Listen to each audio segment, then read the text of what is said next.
Orașul vorbește cu Ioana Bâldea Constantinescu.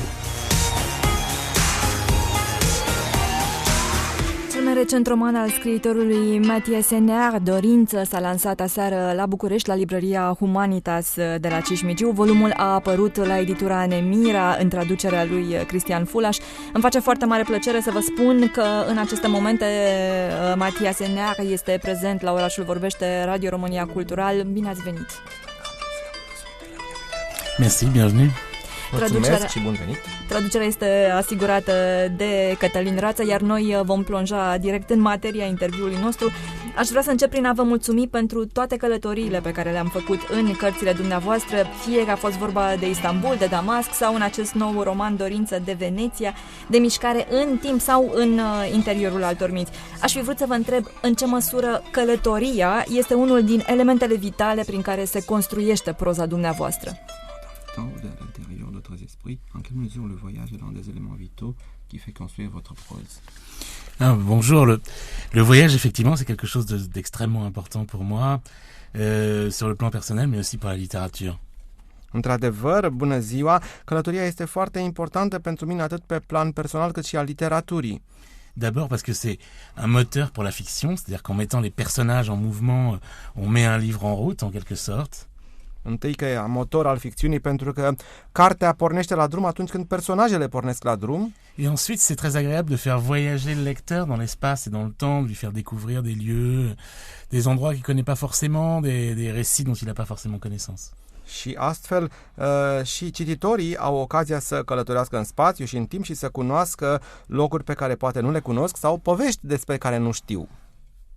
De la Eduard Said încoace și de la orientalismul lui manevrăm diferite viziuni asupra Orientului cu seducție și reticență deopotrivă. Pedalăm pe diferență, pedalăm pe alteritate. Dumneavoastră păstrați seducția și fluidizați diferența.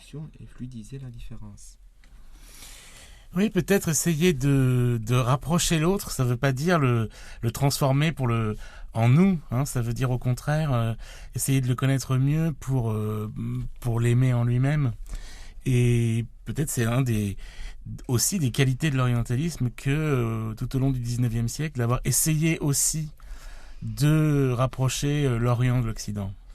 Poate că este una dintre calitățile orientalismului care de-a lungul secolului al XIX-lea a încercat să apropie într-adevăr Orientul de Occident și e vorba aici de apropierea care nu vizează să-l transforme pe celălalt, ci să-l cunoască mai bine, tocmai pentru a ajunge să-l iubim așa cum este el. Bien sûr, l'orientalisme c'est aussi l'histoire de la domination économique, politique et culturelle de l'Europe sur l'Orient. Mais c'est aussi une histoire d'amour, je pense, peut-être empêchée, un peu torturée, difficile, mais en tout cas, l'amour est là. Și avem de-a face aici și cu o poveste importantă a dominației economice, politice și culturale a Europei asupra Orientului, dar și cu o poveste de dragoste, aș putea spune, cu anumite obstacole, supusă unor diferențe, unor greutăți, torturilor sau problemelor, dar există o poveste de dragoste între cele două. Ați vorbit și aseară la librărie despre acest lucru. Cum s-a născut fascinația dumneavoastră pentru Orient? Oui, en fait, j'ai grandi dans une petite ville de l'ouest de la France, absolument pas exotique ni orientale du tout. Aucun membre de ma famille n'a, que je sache, de relation avec l'Orient. Et c'est vraiment le rêve un peu d'une jeunesse, justement, une volonté de voyage, d'ailleurs, de lointain, et puis des livres qui m'ont passionné, des images qui ont fait que dès que j'ai eu 18 ans, j'ai eu envie d'apprendre les langues de l'Orient et l'arabe, le persan, et de m'y rendre. Am crescut într-un orășel foarte mic, în care nu avea nimic exotic și nici oriental în Franța și cred că nimeni din familia mea nu a avut vreo asemenea legătură, așa că am visat de tânăr să fac călătorii, să ajung în alte locuri, în locuri îndepărtate și am ajuns întâi acolo prin intermediul cărților și al imaginilor, iar apoi, după ce am împlinit 18 ani, am vrut să învăț araba și persana, tocmai pentru asta. podul pe care ar trebui să-l proiecteze Michelangelo pentru Bayazid, în Vorbește-le despre bătălii, regi și elefanți, e un pod din cuvinte, în primul rând, din imagini, din reprezentările lor. Dansatoarea în cântecul căreia tavernele Constantinopolului devin grădinile Alhambrei este ea însăși poleită de poezia a două lumi care se întâlnesc. Cuvântul care dă nume și viață lucrurilor este, într-un fel, cel mai puternic dintre narcoticele răspândite în proza dumneavoastră? C'est vrai que j'aime beaucoup la poésie, c'est-à-dire la façon de mettre des mots sur les choses. Ce qui m'a fasciné vraiment dans ces récits d'Istanbul au XVIe siècle, c'est justement tous les gens incroyables qui s'y croisent. C'est un peu comme si tout d'un coup, Istanbul devenait un résumé de toute la Méditerranée. On peut y entendre depuis les Juifs d'Andalousie qui parviennent dans l'Empire, les Francs, les Génois, les Vénitiens, bien sûr les Turcs, les Arabes. Et c'est vraiment le point de rencontre entre non seulement l'Est et l'Ouest, mais aussi le Nord et le Sud. Et tout ça, ça se retrouve dans la culture, c'est-à-dire dans la poésie, la musique, la diversité des instruments qu'on y entend, des danses qu'on y danse et des boissons qu'on y boit.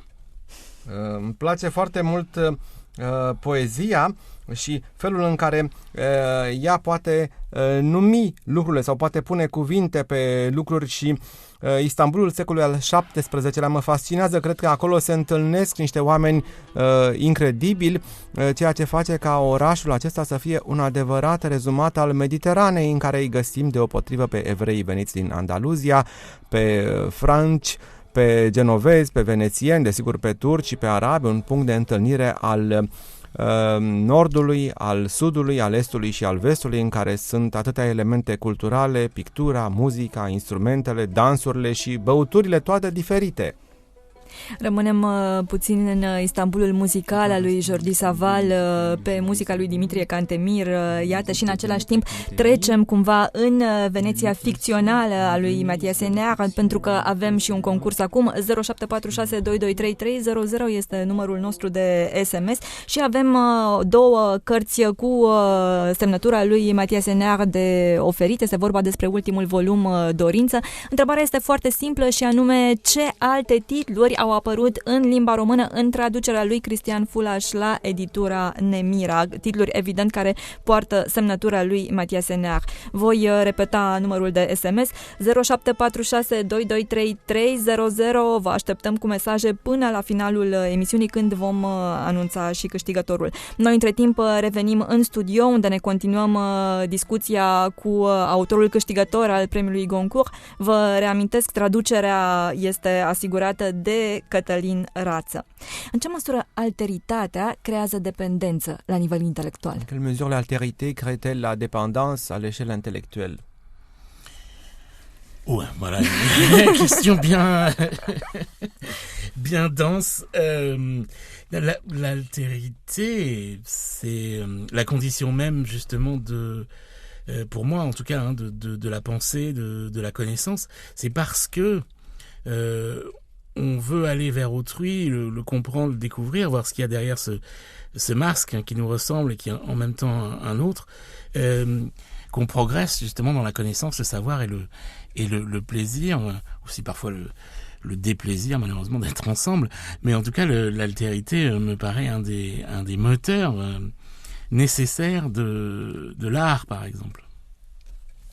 E o întrebare foarte importantă și densă, aș putea spune, pentru că pentru mine această alteritate este cu adevărat condiția gândirii și a cunoașterii care ne permite să mergem către celălalt, să-l înțelegem și să-l descoperim, să vedem ce este în spatele unei măști, să facem astfel un progres, să evoluăm în a-l cunoaște și a experimenta o plăcere sau o neplăcere unor. Deci este unul dintre motoarele artei, aș spune.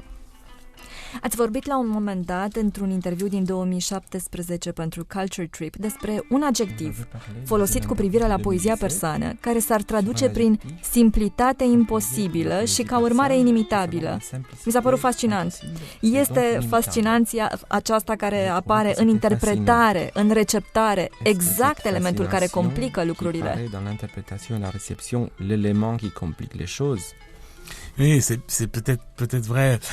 Moi aussi, j'ai été tout à fait fasciné par cette expression persane qui caractérise la poésie d'un poète du XIIIe siècle qui s'appelle Saadi. Et on dit facilement impossible, c'est-à-dire justement Sahale Montané. Okay. Et donc c'est vraiment inimitable dans le sens que c'est tellement simple, que ça en devient tellement immédiat et tellement parfait, puisque la perfection réside dans la simplicité, on sait bien, que c'est impossible à reproduire, quoi. Tellement c'est facile. Et ça, c'est assez magique de parvenir à ça. Je pense que tous les écrivains et tous les artistes aimeraient obtenir et réussir cette simplicité-là. Cred că toți scriitorii și artiștii ar vrea să ajungă la un asemenea grad de simplitate. Avem de-a face aici cu ceva magic și trebuie să recunosc că pe mine însumi m-a fascinat această expresie persană folosită de Saadi în secolul al XIII-lea, care s-ar traduce prin ceva care este într-adevăr simplitate, imposibile, ceva atât de simplu și perfect, pentru că tocmai lucrurile care sunt perfecte sunt cele care sunt simple. Despre Busola, romanul pentru care ați luat Goncourt în 2015, s-a spus că este somptuos și impregnat de magie ca un covor zburător. Unde vă duce el? Comme un tapis volant. Où vous amène-t-il ce tapis? Ah, j'aime beaucoup les tapis volants. Alors, dans le livre, d'ailleurs, je parle d'un genre de tapis assez amusant. Vous savez que les musulmans utilisent une boussole pour localiser la direction de la Mecque. Et alors, j'ai imaginé, puisqu'il y a des tapis avec des boussoles intégrées, et je me suis dit, ça, ce serait très beau de pouvoir faire un tapis volant comme ça et de partir avec un compas, quoi. Un peu des tapis déjà préparés pour la navigation aérienne. Et donc, où est-ce que j'irai? Alors, j'irai vers l'est, je crois, peut-être. Je partirai d'ici, par exemple, et puis j'irai droit, je traverserai la mer Noire, par exemple, ce serait pas mal, ça. Et puis j'irai dans le Caucase, me poser sur le toit du monde que pensaient les anciens se trouver au sommet du Caucase. Îmi place foarte mult ideea aceasta a covorului. Poate știți că unii musulmani poartă după ei o busolă care să le indice direcția în care se află Mecca. Și mi s-a părut foarte interesant să ai un asemenea covor care deja să fie dotat cu o busolă și gata de plecare și să poată servi navigației aeriene. Deci dacă ar fi să plec de aici, m-aș duce către est, ar fi interesant să trec pe deasupra Mării Negre și să mă duc în Caucaz, acolo unde cei din vechime credeau că se află acoperișul lumii. Grozav. Genial. Cum e să scrii despre Veneția și mai mult decât atât, despre o Veneție inundată de baute, de școli de muzică barocă și de artă, evitând clișeul și păstrând vraja unui oraș care funcționează el însuși ca un poem. Baute, les écoles de musique baroque et l'art en évitant les clichés et en gardant la magie d'une ville qui fonctionne elle-même comme un poème. Oui, c'était effectivement difficile d'essayer d'écarter un peu tout ce qui a été écrit jusqu'ici sur Venise, puisque vraiment beaucoup d'auteurs se sont évidemment intéressé à cette ville magique. Je pense que c'était justement en me détournant un peu de la littérature la plus traditionnelle pour aller vers la musique et me laisser guider par cet immense maître de musique qu'est Vivaldi, bien sûr, et puis ces institutions proprement vénitiennes qui sont les premiers conservatoires en quelque sorte pour jeunes femmes, où naît réellement la musique classique vénitienne. Nu mi-a fost foarte ușor, într-adevăr, să mă despart de toate elementele cunoscute și de foarte multele lucruri care s-au scris de atâția autori despre Veneția, dar am încercat să mă depărtez de literatura aceasta tradițională, îndreptându-mă tocmai către muzică. Și l-am urmat pe Vivaldi, acest maestru, această călăuză atât de importantă, vorbind despre ceea ce am putea numi primele școli de muzică, primele conservatoare pentru tinerele femei. De ce vă temeți atunci când scrieți? Que craignez-vous en écrivant? On a toujours peur de pas être compris, je pense, quand on écrit, ou en tout cas quand on produit un message. On a toujours peur de tomber à côté, de pas réussir à transmettre précisément les émotions, les endroits, les récits qu'on aimerait faire parvenir au lecteur. Et c'est un peu l'angoisse, je pense, qu'on peut tous les créateurs. Cred că întotdeauna când transmiți un mesaj, te gândești că s-ar putea să nu fi înțeles și atunci îți este teamă să nu ajungi să vorbești pe lângă, să nu reușești să transmiți aceste emoții sau să transmiți cititorului ceea ce vrei să spui prin poveștile tale sau prin locurile pe care le descrii. Și ce teamă vă ajută scrisul să înfrângeți? L'écriture vous aide à vaincre quelle crainte? Vous savez, il y a cette phrase de William Vollmann, qui est un écrivain américain que j'aime beaucoup, et qui dit les mots sont des balles que je tire contre la mort. Et j'ai l'impression que si je tire beaucoup de balles, peut-être je pourrais vaincre la mort. Et c'est finalement peut-être cette espèce de combat pour la vie que représente la littérature. Et on a cette illusion un peu que justement dans le mot, le texte, la magie des livres se trouve une espèce de résistance contre la mort. Avem această iluzie că în cuvinte, în texte, în această magie apare o rezistență contra morții și spun asta gândindu-mă la cuvintele lui William Wellman, un scriitor american care spunea că aceste cuvinte sunt niște gloanțe care sunt trase împotriva morții. Deci sper și eu să reușesc să trag multe gloanțe ca să înving această moarte și astfel să creez literatura, care este o luptă pentru viață. În ce măsură orașele din cărțile dumneavoastră sunt bruiate de Les contemporanitate? villes de vos livres sont-elles bruyées par le monde contemporain? De toute façon, il n'y a pas de ville sans monde contemporain, malheureusement. Venise, bien évidemment. La Venise d'aujourd'hui, elle est sans doute très triste, un peu rongée par le tourisme, un peu vidée de sa fonction. C'est plus vraiment une ville, en tout cas la Venise historique. C'est presque entièrement un musée, un parc d'attractions. Même s'il reste encore des étudiants, des universités, c'est vrai que c'est un peu triste parfois de voir l'état de certaines cités d'aujourd'hui, tout simplement parce qu'elles ont un peu cessé d'être des villes, en fait. Cred că este trist atunci când constați starea unora dintre cetățile care mai există astăzi și care au încetat să mai fie orașe. Sigur, mă gândesc aici la Veneția cu precădere, dar aș spune că nu există niciun oraș în lumea contemporană, din păcate, care să nu fie bruiat și Veneția constituie cu adevărat un caz aparte, trist, rost de turism și care s-a muzeificat și a devenit un parc de atracții. Din fericire mai sunt acolo studenți și universități. Și dacă nu mai sunt orașe, pot fi texte care se cer descifrate? Et s'il n'y a plus de villes, est-ce qu'il y a encore des textes qui demandent d'être déchiffrés? Ah oui, ça toujours, évidemment. C'est une façon de retourner dans le passé, justement, un peu aussi, sans devenir pour autant extrêmement nostalgique ou mélancolique. C'est vrai que la littérature permet ce voyage dans le temps et qui nous met face, par exemple, aux mémoires de ce grand Vénitien Gozzi, qui était donc un homme de théâtre qui nous décrit parfaitement la vie quotidienne de Venise pendant et en dehors du carnaval. Oui, la littérature a ce pouvoir finalement de ressusciter les choses, de les faire ressurgir du passé, un peu comme dans la brume de la lagune, là, les palais baroques sortent de la nuit.